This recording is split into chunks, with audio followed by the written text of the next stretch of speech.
नहीं हो रहा है। नहीं, मैं वही बात कह रहा हूँ, उसी बात को मैंने बार बार कहा है कि इनके एक भाई हैं जो बॉम्बे में नौकरी कर रहे हैं, दूसरा है वो भी तुरंत पहुँचेंगे। तो डर से नहीं आना, उनको धमकी मिलना, और जिन लोगों ने धमकी दी उनकी गिरफ्तारी हो गई और कई लोगों की गिरफ्तारी हुई है। लगातार हम बातचीत कर रहे थे। परिवार की स्थिति अभी अच्छी नहीं है।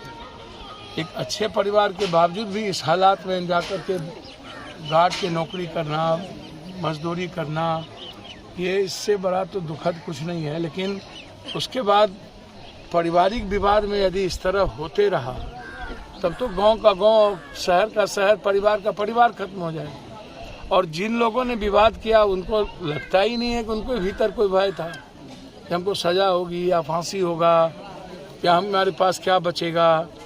तो इसीलिए मुझे इसी बात की गहरी चिंता, मुझे मौत हो गई, इस परिवार में अब कुछ नहीं बचा। सवाल ये है कि सरकार का इकबाल क्यों खत्म होता जाता है। सवाल ये है कि कानून का डर लोगों के भीतर खत्म बिहार में क्यों होता है। ये मैं बार बार कहता हूँ। अभी फिर दूसरे हत्या में मैं जा रहा हूँ।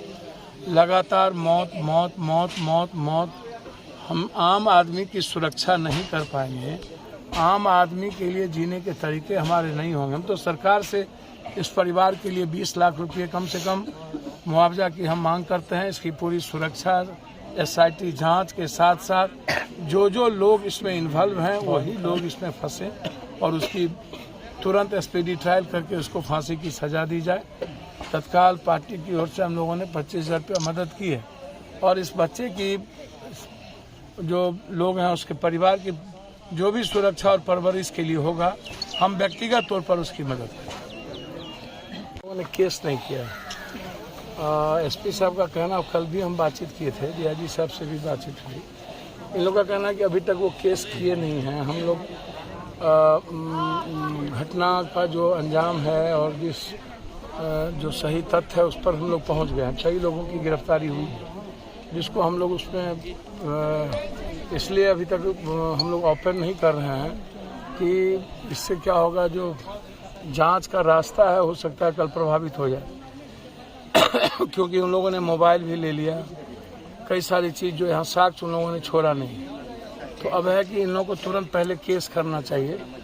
जिन पर इनको शक है या जिनको लगता है कि इसने मारा, इनको केस करना चाहिए ताकि अविलंब कार्रवाई हो। एक अच्छे परिवार से थे, इस इलाके में अच्छी जमींदारी भी थी और जिस तरह की घटना घट रही है, मैं बार बार कहता हूँ, एक दिन में 4 मौत 5 मौत कि आखिर कानून से और डर क्यों लोगों का खत्म होता जा रहा है।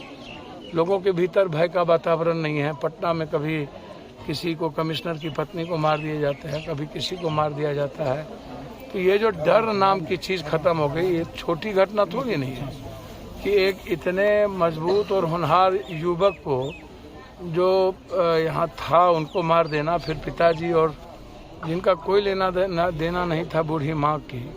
अब तो घर में कोई बचा नहीं, एक छोटे से गोद में बच्चे हैं, शायद बारिश, उसके अलावा कुछ है नहीं। और इन लोगों के भीतर डर है कि हम लोग को मार दिए जाएंगे। 3 दिनों से लाश इनके यहाँ रखे हुए हैं। ये तो ये इससे बड़ा मुझे लगता है कि ये दुखद है। इनको कल तक ही जला देना चाहिए था। दोनों बेटी आई, दोनों बेटी की स्थिति भी अच्छी नहीं है। मेरा है कि इसमें स्पीडी ट्रायल तो होना ही चाहिए किसी भी कीमत पर, और जब तक वो लोग गिरफ्तार नहीं होते हैं तब तक इस गांव में सुरक्षा व्यवस्था भी आवश्यक है। गिरफ्तारी नहीं होने के एवज में वो हो सकता है कि साक्ष्य मिटाने के लिए और भी घटना कर सकता है। तो सरकार का इकबाल खत्म हो जाए, कानून का डर खत्म हो जाए, और समाज का तो डर और इकबाल पहले ही खत्म हो चुका है। समाज में तो अब ऐसे कोई प्रबुद्ध लोग बचे नहीं, या इस तरह के लोग बचे नहीं कि कोई न्याय की बात कर सके, कोई, और ना कोई किसी की बात सुनने को अब तैयार है। एक बड़ा सवाल है जो परिजन